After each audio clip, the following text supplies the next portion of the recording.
And we're back live from Los Angeles. This is Bill Whittle's Hot Mic, and our guest on the line currently is David Webb, conservative talk show commentator and an all-around swell guy. I haven't had a chance to talk to him before, but I like him very much. David, we've been talking in the first half about some historical examples. We talked about 54th Massachusetts and the Civil War and the Tuskegee Airmen in World War II.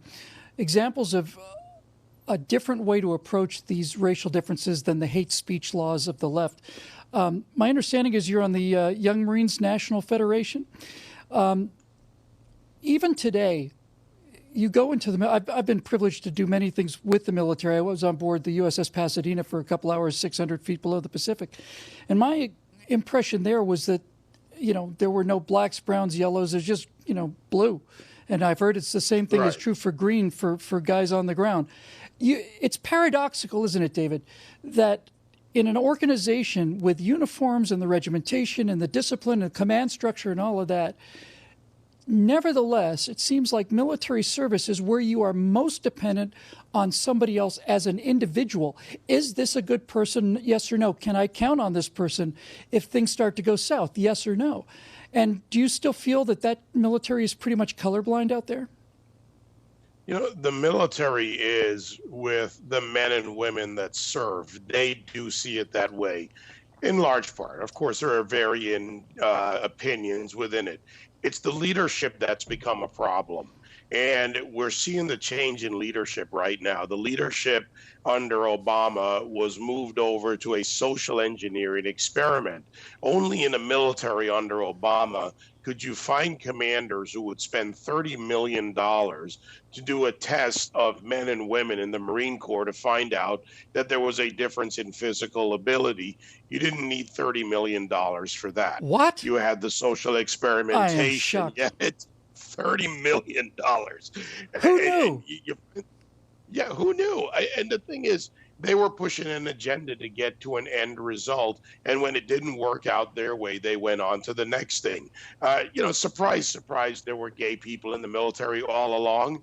The rank and file know this. They dealt with it, as you said. When I'm in need of someone who's got my six, when I've got something that I need done, is that person dependable? Can they carry me off the battlefield if I'm injured? They don't care what you do in your personal life. So the biggest thud was, oh my God, gays in the military, they've always been there. The social engineering is being turned around now. The command structure, the military, they're going back to the combatant command approach, which is we need to have the best war fighters, the most capable, smartest people. You look at 19-year-olds. You're on the Pasadena. I was recently on the Kearsarge, one of the great names in naval history in this country.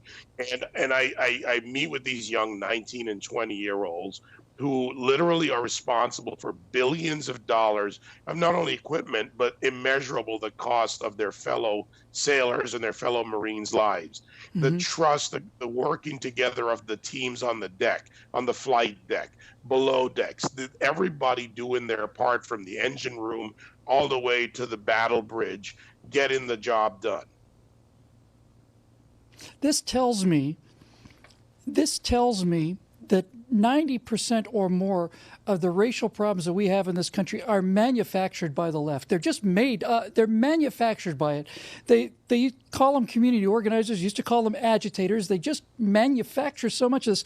Let's go back briefly to that, the story that got us started, that they've set up a hotline in Minneapolis so that if you hear anything that you might consider to be anti-Muslim or in any way prejudicial or harmful, you can call this number, rat out your neighbor, and then the city will step in and make sure that person doesn't speak their mind anymore. David, when I was a kid, my dad was in the Army, and he got to Germany in the last week of World War II. He was never shot at, never a combat hero, nothing like that. But we were watching all kinds of shows like, Combat and Hogan's Heroes. And one day I drew a backward swastika on my hand because I was trying to get it right because I was putting them on the wings of airplanes. I was showing U.S. airplanes shooting down, German airplanes. That's what we drew. And my dad saw that on my hand, and he lost his mind. He really was pretty upset. It took a while for him to realize that, no, Dad, I'm just trying to figure out how to draw this thing. Here's the reason I say this.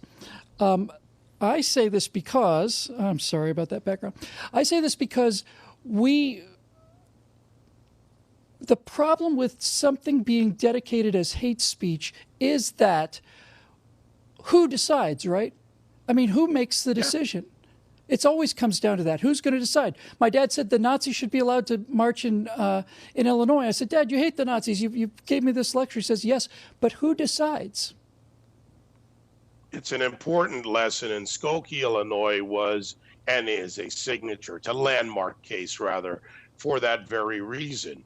What your dad was explaining is the difference between, or his reaction is the difference between outrage and discouraged action, because he didn't understand why you did it, as I see it, and then explaining what it is and what free speech is. But what they're doing in Minneapolis will fail. It will fail on a number of levels. If it ever met the constitutional test, it would fail in the court system if it ever got to the Supreme Court. And it would also fail culturally. What I would suggest that people look at is the example of what you should report.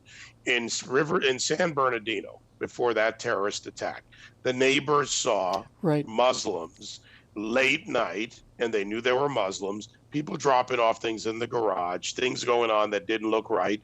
If it was in a neighborhood where you were concerned about, say, a crack house, someone would likely report it as is their activity. That's drug-related activity.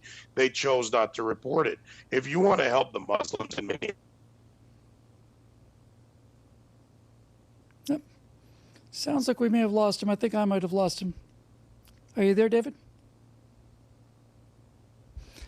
I think we may have lost our Skype connection to David. So let's just wrap it up by this. First of all, thank you very much, David Webb, for joining us today, and I'm sure we'll get a chance to show you out a little more formally and appropriately next time. But that was really tremendous what you said there. And so back to this issue of trying to resolve racial prejudice with things like laws and statutes and commandments and lecturing and hectoring and all the rest.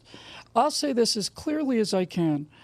I would be honored, delighted, and proud to live in a country that was made up of nothing but David Webbs. I don't care what they look like.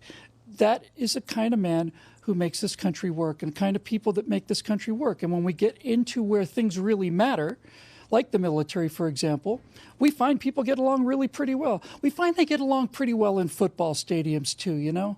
Once you get away from all of this left-wing politics and all this left-wing agitation, you find out that you've got black and white and yellow and red Packer fans, and you've got a similar assortment of Bear fans. You're either a Gator or you're a Seminole. Doesn't matter what you look like. This is of all the things that the left has done to this country, this is, to me, by far the worst. They've taken the deepest, most tender wound in this country.